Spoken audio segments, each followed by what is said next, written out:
जब जिन रास्तों से निकल गए हाँ जी। तो उन पीछे के रास्तों की बात करने में कुछ रखा नहीं है, इसलिए उधर की कोई बात आपको बोलेंगे नहीं। अब क्या जो छूट तो गया। बस मैं तो यही प्रार्थना करती गुरु जी कि आपने सब बेरा ज़्यादा मैं बोलने से क्या पता, बस मुझको मुझसे मिला दो, मैं तड़प रही हूँ।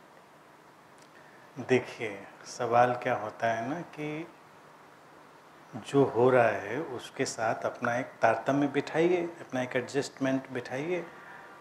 बैठाती और हूँ लेकिन पता नहीं अंदर से सुनिए, जाऊँ कोई धक्का मारता, सुन उठ लीजिए, खड़ी हूँ जब भाई। अब सुन लीजिए, कुछ चीज़ें ऐसी हैं ना कि हमारी अतीत की आदत से आ जाती हाँ हैं जी। और एक वक्त पर हमको उस अतीत की आदत से निकलना होता है। और अस्तित्व इसीलिए यहाँ पर आपको लेके आया होगा कि उस अतीत के जो सब चीज़ें उनसे हटिए और सामने जब चीज़ें बिल्कुल साफ़ हैं तो साफ़ के साथ चलिए। जो उतार चढ़ाव होते हैं वो उतने मायने नहीं रखते हैं, संबंध हों या बाहर की परिस्थितियाँ हों, उनको ठीक होने में वक्त लगता है। वक्त इसलिए लगता है क्योंकि आपकी इमेज तो पहले वाली बनी होती है ना। अगर आप ठीक भी हो गए तो आप कैसे इस चीज़ को सिद्ध करेंगे कि आप ठीक हो गए? आप सिद्ध नहीं कर सकते। आप उसको जी के दिखा सकते हैं। जब आप जी के दिखाते हैं और दूसरों को लगता है कि नहीं बिल्कुल अच्छी स्वस्थ ज़िंदगी जी जा रही है, दूसरों के लिए कोई बुरी भावना नहीं है, सब अच्छा है, प्रेमपूर्ण है, तो धीरे धीरे लोग सेटल्ड होने लगते हैं। क्योंकि जिन्होंने आपका अतीत देख रखा होता है वो आतंकित होते हैं, वो थोड़ा थ्रेटेंड होते हैं। उनको लगता है ये कुछ नया ही चक्कर पाला है इसने, अब इससे कुछ और निकलेगा, तो वो इंतज़ार में होते हैं। लेकिन आप डटे रहते हैं, आप डटे रहते हैं और चीज़ों को धीरे धीरे सामने आने देते हैं।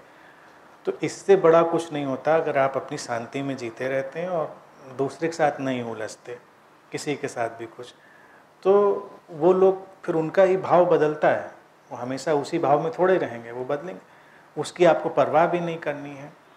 और अच्छा, जिस तरह मतलब और कोई किसी का झगड़ा ना होता, कुछ भी नहीं होता ऐसा था, मतलब वो अपने आप ही वो हो जाते हैं। फिर मैं बीमार भी बहुत होती हूँ जी। झगड़ा किसी से नहीं होता। देखिए कभी कभी क्या होता है, हर इंसान अपने पूर्वाग्रह में जी रहा होता है। हाँ जी। दुनिया में ऐसा कोई इंसान नहीं, अगर आप सोचें कि आप बहुत अच्छी ज़िंदगी जी रहे हैं, बहुत शांत, और आप सोचें कि आपसे कोई बुराई नहीं मानेगा, आपका कोई दुश्मनी नहीं होगा, तो ऐसा नहीं होगा। दुनिया में दोनों चीज़ें होंगी, तो उसकी परवाह नहीं करनी। आपको परवाह एक ही बात की करनी है कि आपने जानबूझ के किसी को आहत किया कि नहीं किया। आपने नहीं किया, बात ख़त्म हो गई। फिर भी कोई आहत हो गया तो उसकी हम परवाह नहीं करते। अब हम निकल रहे थे, कोई हमारी छाया से ही, हमारी साइडों से ही आहत हो गया, तो हम क्या करें भाई? इसका हम कुछ नहीं कर सकते, फिर आहत होने दो उसको। तो मेरे में गुरु जी इतनी शक्ति क्यों नहीं, मैं रुक जाऊँ उसमें? कोई रुकता नहीं कहीं। शक्ति और रुकना ये प्रॉब्लम है। ना शक्ति को ढूंढिए ना रुकने को ढूंढिए, ज़िंदगी हमेशा आगे जाती है। एक किसी दिन तो इतना हो जाए, आप जो सुनाते हो मैं सारे सारे दिन उसमें रहती हूँ। मैं सारे सुनिए सुनिए, और देखिए मुझको भी सुनिए, लेकिन मैं इसको हमेशा देखिए वार्न करते रहता हूँ। मेरे सुनने को भी एडिक्शन कभी मत बनाइए, मेरे सुनने को अवेकनिंग बनाइए, जागृति बनाइए। क्योंकि अगर आपको लगे कि हम दिन रात अनंत श्री कोई सुन रहे हैं तो इससे कोई, मुझे भी कोई बड़ी खुशी थोड़ी मिलती है। कि मेरी बात समझ में आ गई तो वो आ गई, फिर आप सुनिए। मतलब रूटीनी वे में ऐसा कुछ नहीं, जैसे मान लीजिए रूटीनी वे में एक वीडियो सुबह आ रहा है, आपने सुन लिया, ख़त्म हो गई बात। अब ऐसे तो हज़ारों पढ़ते ही जाएंगे, कुछ दिनों में वो 20, 25, 50 हज़ार हो जाएंगे। तो क्या हम बैठ के पूरा जैसे अखंड रामायण बिठा लेते हैं लोग? नहीं, क्यों माइक स्पीकर लगा के वो चल रहा है 24 घंटे, तो वो तो हमको करना नहीं है। हमको बात समझनी, और फिर एक बार के बाद में फिर इंट्यूटिव फ्लो करना है कि हमको कोई चीज़ अचानक लगती, हमने स्क्रॉल किया और हमने देख ली, हमारे काम की मिल जाती है, तो वो अच्छा है। तो किसी को भी, इंक्लूडिंग मी, कोई भी कितना भी अच्छा लिख रहा हो, बोल रहा हो, कभी उसको एडिक्शन मत बनाइए। सुनिए समझने के लिए, और समझ लिया तो कई बार बात पूरी हो गई। फिर इस चीज़ का वैल्यू होता है, जो इस समय हम लोग बैठे हैं, इस चीज़ की वैल्यू है। अब कोई अगर पूछे कि इसकी भी कोई वैल्यू नहीं, इसकी वैल्यू है। जिंदा होने से बड़ी कोई वैल्यू नहीं। हम लोग जिंदा आमने सामने से जो चीज़ें बदल जाती हैं वो और किसी चीज़ से नहीं बदलती। एक वक्त था मैं बहुत पढ़ता था, यानी कुछ एग्जिस्टेंस का डिज़ाइन ऐसा तो बचपन से ही बहुत। और मैं ये नहीं कभी कहता कि जैसे कुछ लोग कहेंगे मास्टर्स मैंने पढ़ा नहीं, मैं किताबें नहीं देखता वगैरह, मैं सब देखता हूँ। आज की तारीख में भी जो लेटेस्ट है सब मुझे पता रहता है, लेकिन अब बहुत कम पढ़ पाता हूँ। इन एक टाइम जितना अवेलेबल लिटरेचर था मैं सब पढ़ चुका था।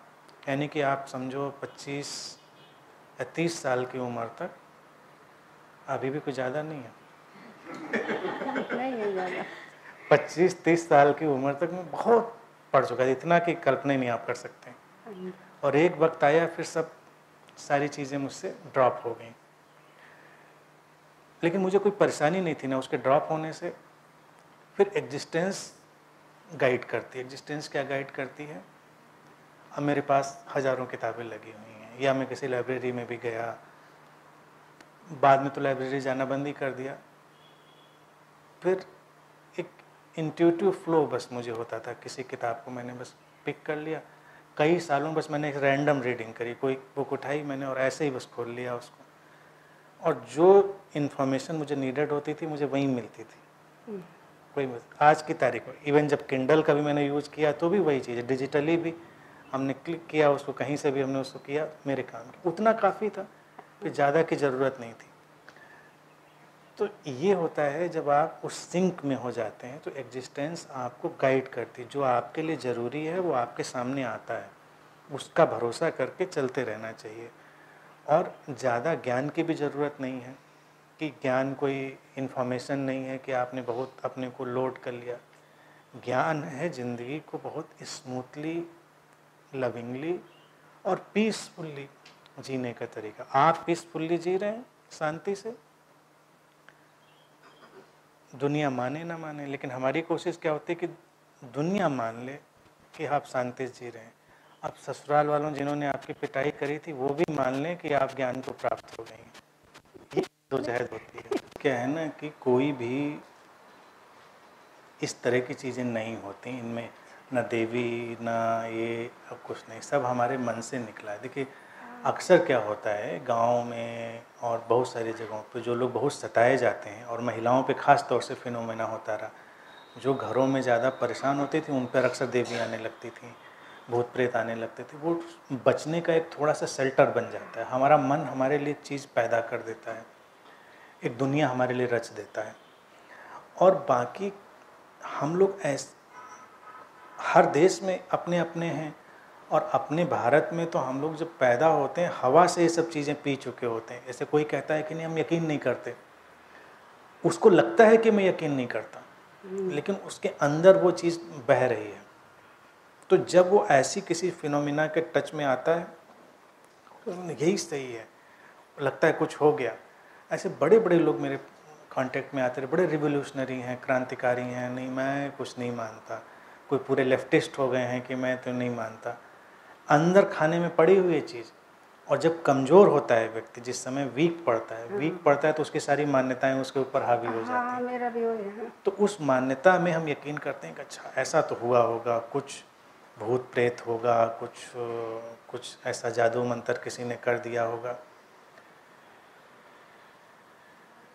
और इसमें दो कंडीशंस हैं। देखिए माइंड को, मन को हम लोग जब तक नहीं समझ रहे हैं तब तक ये चीज़ें लोगों के लिए परेशान करने वाली हैं। कुछ लोग उस सजेशन के शिकार हो जाते हैं और कुछ लोग प्रिटेंड करने लगते हैं। आपके केस में चलिए आप प्रिटेंड नहीं कर रही थी, लेकिन बहुत सारी ऐसी देवियाँ और बहुत सारे जो प्रिटेंड ही कर रहे हैं, उनको कुछ नहीं हो रहा। लेकिन जब कोई हेलुसिनेशन हमारे ऊपर हावी होता है तो हमारे लिए वो रियलिटी होता है, हमारे लिए रियलिटी होता है। देखिए मैंने तो इन चीज़ों पे इतनी दृढ़ता से और अथॉरिटी से बोला, लोग बहुत आहत हो जाते हैं कि चाहे रामकृष्ण परमहंस का अनुभव हो, चाहे योगानंद का अनुभव हो, चाहे इनका हो, चाहे उनका हो, मैं उसको हेलुसिनेशन की कैटेगरी में ही रखता हूँ। लोग कहेंगे किस अथॉरिटी से आप रखते हैं? क्योंकि एक लाइफ का सेगमेंट मैं भी वही जी चुका हूँ, फुल फ्लेज्ड जी चुका हूँ, और उस मान्यता को खंडित करके निकलना बहुत कठिन होता है, बहुत कठिन।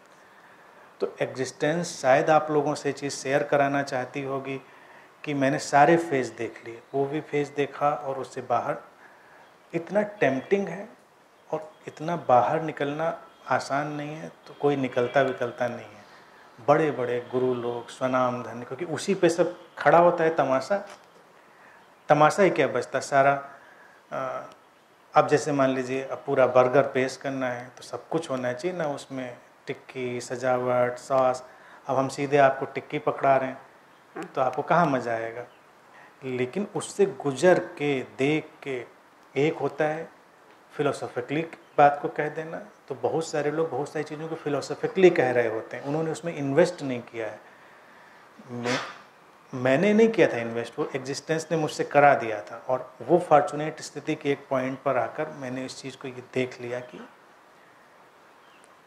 तो उस कंडीशन में नॉर्मल लोगों की कंडीशन और रामकृष्ण परमहंस जैसे लोगों की कंडीशन, किसी की भी, हम नाम एक चूँकि पॉपुलर इसलिए लेते रहे, कोई भी हो, सब सिमिलर है, कोई अंतर नहीं, उन चीज़ों में कोई डिफरेंस नहीं है। आपका माइंड बहुत कुछ रच सकता है आपके लिए, आप कल्पना ही नहीं कर सकते क्या क्या कर सकता है। लेकिन उसी माइंड का यूज़ करके हम बहुत सारी अच्छी चीज़ें भी कर सकते हैं। तो वो उस चीज़ को हमें सीखना है और करना है, बस वो है। तो इसीलिए मैंने आपको पहले ही टोक दिया था कि अतीत की बातों में, उन गलियों में जाने का मतलब नहीं, उनसे गुजर चुके। अब जिस रास्ते पर हैं, साफ सुथरे रास्ते पे, उस पर चलिए, उससे आगे चलिए, तो वो रास्ता ले जाएगा। और जो आपने पूछा कि मुझसे मुझको मिला दीजिए, तो इस पंच लाइन पे भी बहुत दुकानें चलती हैं, बहुत सारे लोग बैठे हैं कि आओ हम मिलाते हैं। तो कौन मिलाएगा? अलग कहाँ हुए हम, अलग कहाँ हैं? आपको रियलाइज ये होना है कि अलग नहीं है। मिलाता विलाता कोई नहीं, कौन मिलाएगा? मिलने के लिए कुछ नहीं। हम सेपरेट हुए हों तो मिलेंगे भी। और किसी की तरफ इस बात को फेंकना, ये हमारे एटीट्यूड का फॉल्ट है। जब आप किसी के प्रेम में होते हैं, इसीलिए एक आध बार प्रेम कर लेना चाहिए लोगों को, थोड़ा जुनून वाला। तो आप करते हैं ना, दूसरे से थोड़े कहते हैं मुझे अपने प्रेम में डाल दो। वो क्या करे बेचारा, उसकी, और कई बार वो आपके प्रेम का शिकार भी हो जाता है, उसकी गलती भी नहीं, वो आपका एकदम तूफान आया था, वो शिकार हो गया प्रेम का। हो गया, हो गई, मतलब जेंडर में मत जाइए, व्हाटएवर, लेकिन ये आपका था। तो वो चीज़ हम किसी से कहने नहीं जाते। हम किसी मास्टर के पास भी हैं, किसी गुरु, किसी बुद्ध के पास, तो हम उससे नहीं कहते कि आप ये कर दो। वो तो जहाँ है वहाँ खड़ा ही है, वो क्या करेगा? हमको जो लेना है हम ले लें, जो हमको पाना है पा लें, बस, वो कुछ नहीं। क्योंकि ये एटीट्यूड है हमारा। एटीट्यूड में हम चीज़ को पोस्टपोन कर देते हैं कि अच्छा चलो फिर कर देगा, फिर अच्छा इन गुरुजी ने नहीं किया तो ये वाले गुरुजी कर देंगे, अच्छा उन्होंने नहीं किया तो वो वाले कर देंगे। तो ये चलता रहता है। अदरवाइज चीज़ अभी की अभी, यहीं की यहीं है, बात खत्म। अच्छा, फिर हमारे विचार क्यों ना थमते? नहीं थमेंगे, थमाने की कोशिश काहे को कर रहे हैं? सोचे जाऊं, धीरे धीरे उनसे हट जाइए।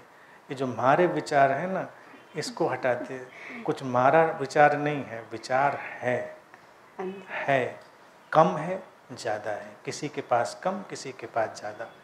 क्यों है, क्यों मत पूछिए, है, बहुत सारे कारण हो सकते हैं, अनगिनत।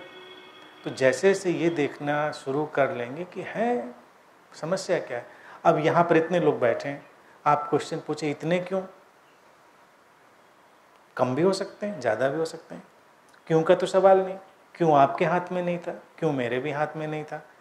तो इसी तरह से विचारों की भीड़ आती है, वो किसी के हाथ में नहीं होता। जैसे अलग अलग कारणों से इतने लोग यहाँ पर प्रेजेंट हैं, जो इससे 2 गुने 3 गुने भी हो सकते थे, इसके आधे भी हो सकते थे, कितने भी हो सकते थे, किसी के नियंत्रण में नहीं था। इसी तरह से विचार होते हैं, किसी के नियंत्रण में नहीं, कहीं कम कहीं ज़्यादा हैं तो हैं। लेकिन इतने लोगों के बीच में बैठकर आपको कोई परेशानी, बल्कि अच्छा ही लग रहा है कि चलो अच्छे हैं, कम्युनिटी फीलिंग है, बिलोंगिंगनेस है। तो विचारों से भी दुश्मनी किस बात की? विचारों के होने से क्या मतलब, उनसे उलझना क्या? वो भी गिफ्ट है नेचर का। वो आए आपके पास, ठीक है, गुजर जाएंगे। जो लोग यहाँ आए थे अपना सामान पैक करेंगे, 3 दिन बाद निकल जाएंगे। और इतने दिनों में चाहिए तो आप बिल्कुल 30 साल तक की लड़ाई भी कर सकते हैं, कर सकते हैं। तो विचार भी ऐसे ही आते हैं, सबका अपना अपना बैगेज है, हर विचार का अपनी पैकिंग है। क्यों है ये मत पूछिए कभी कि ये वाला इतना हार्ड थॉट क्यों था, ये इतना पेनफुल क्यों था, ये मत पूछिए, क्योंकि किसने अपने साथ क्या क्या सामान पैक किया यहाँ हमारा कोई उससे लेना देना नहीं है, ना हमने किसी से कहा ना आपने कहा, वो पैक किया। तो हर विचार भी ऐसे गेस्ट की तरह से आता है और एक उसका टाइम लिमिट एग्जॉस्ट होकर ख़त्म हो जाता है, यही रियलिटी है। लेकिन हम उतनी ही देर में उससे उलझ के उससे स्टक हो जाते हैं, उससे जो, तो हमको लगता है हमारे विचार परेशान कर रहे हैं। कोई विचार है ही नहीं, लेट देम फ्लो, वो आएंगे चले जाएंगे, आप अपनी जगह रहिए, परेशानी क्या है।